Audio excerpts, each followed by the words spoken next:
మీనరాశి వారు పుష్యమాస బహుళాష్టమి అమావాస్య సందర్భంగా బుధవారము ఉత్తరాషాఢ నక్షత్ర సందర్భంగా ఎలాంటి విధిని పాటించడం వలన ఒకవైపు ఏలనాటి శని దోషం తొలగించుకొని వ్యయంలో శని దోషాన్ని తొలగించుకొని ఐశ్వర్యానికి ఆనందానికి విజయానికి ఎలా స్వాగతం పలకాలో ఈ వీడియోలో సవివరంగా సంపూర్ణంగా తెలుసుకుందాం. అలాగనే మీనరాశిలో ఏ నక్షత్రాలు వస్తానగా పూర్వాభాద్ర నక్షత్రంలోని చివరి పదం 4వ పాదము, ఉత్తరాభాద్ర నక్షత్రంలోని 4 పాదాలు, రేవతి నక్షత్రంలోని 4 పాదాలు కలిపితే మీనరాశి అవ్వడం జరుగుతుంది. చాలామందికి పుట్టినటువంటి కాల సమయంలో డేటా బర్త్లో లేనటువంటి కారణం వలన పేరు యొక్క మొదటి అక్షరాన్ని అనుసరిస్తూ ఆ రాశిని తెలుసుకునే ప్రయత్నం చేద్దాం. ది, దుమ్, షం, జా, ధ, దే, దో, చా, చి అక్షరాల వారందరూ కూడా మీనరాశి జాతకులే. మీనరాశి యొక్క అధిపతి దేవగురు బృహస్పతి. వీరికి రాశిలోనే రాహు సంచార స్థితి ఉండడం, ఒకవైపు ఏలనాటి శని యొక్క ప్రభావం ఉండడం వలన శత్రువులు అధికంగా పొంచి ఉంటారు, కష్టపడి పనిచేస్తూ ఉంటారు. కానీ వీరికి శనికంతా కూడా తీరిక ఇవ్వకుండా పై అధికారులు, సహ ఉద్యోగస్తులు, ఇంట్లో వాళ్ళు వీళ్ళను ఎప్పుడూ కూడా సతాయిస్తూ ఉంటారు. కారణం ఏమిటయ్యానకంటే మీకు స్వేచ్ఛనిస్తే మమ్మల్ని ఎక్కడ మర్చిపోతారో అని చెప్పి వారి భయం.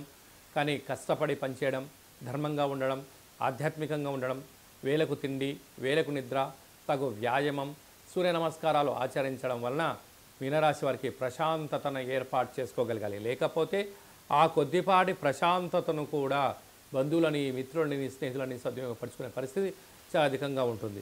అలాగనే తృతీయంలో దేవగురు బృహస్పతి సంచారం చేయడం వల్ల తల్లిదండ్రులు, గురువులు, అన్నదమ్ముళ్ళు, అక్క చెల్లెలు అందరూ కూడా మీపై ఆధారపడుతున్నారని చెప్పి కూడా గుర్తు పెట్టుకోగలగాలి. అదే కాకుండా సంతాన స్థానంలో కుజుడు సంచారం చేయడం వలన నూతనంగా వివాహమైన వారికి పుత్ర, పుత్రిక, సంతాన యోగము, పిల్లల యొక్క చదువులు, అభివృద్ధి, అన్నింటా విజయ ప్రయత్నం చేయడానికి ఇది చాలా మంచి కాలం అని చెప్పి గుర్తుపెట్టుకోగలగాలి. అదే కాకుండా కేతు సంచార స్థితి, ఏడాది తర్వాత బుధుడు, ఏడాది తర్వాత రవి భగవానుడు ఏకాదశ స్థానంలో సంచారం చేయడము యోగదాయకము. వ్యయంలో శుక్రుడు శని సంచార స్థితి ఉండడం వలన మీ జన్మ నక్షత్రం రోజున అష్టమి అమావాస్య తిథుల యందున దూరావాయు జల ప్రయాణాలు పెట్టుకోవద్దు. ముఖ్యమైన సభలు, సమావేశాలు వాయిదా వేసుకోండి. అదే కాకుండా ఒకవైపు ఏలనాటి శని, వ్యయంలో శుక్రుడు శని సంచార స్థితి ఉండడం వల్ల తెల్లటి గుమ్మడికాయను కట్ చేసి కుష్మాడ దీపాన్ని పెట్టి కాళభైరవ స్వామి స్వాగతం పలికి తెల్లవారిన తర్వాత ప్రవహించే నీటిలో కానీ తెల్లజిరుడు వృక్షంలో పెట్టడం వల్ల వీరికి యోగదాయకం.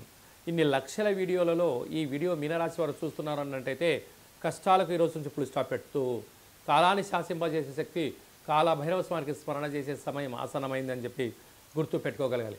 కనుక కాళభైరవ స్వామి యొక్క స్మరణ, ధ్యానము మీకు యోగదాయకం. సాఫ్ట్వేర్ ఉద్యోగస్తులు, హార్డ్వేర్ ఉద్యోగస్తులు, వ్యవసాయ సోదరీమణులు, సినిమాల్లో పనిచేసే వారందరికీ కూడా ఈ భగవంతుడి సేవ అవసరం అని చెప్పి కూడా గుర్తు పెట్టుకోగలగాలి.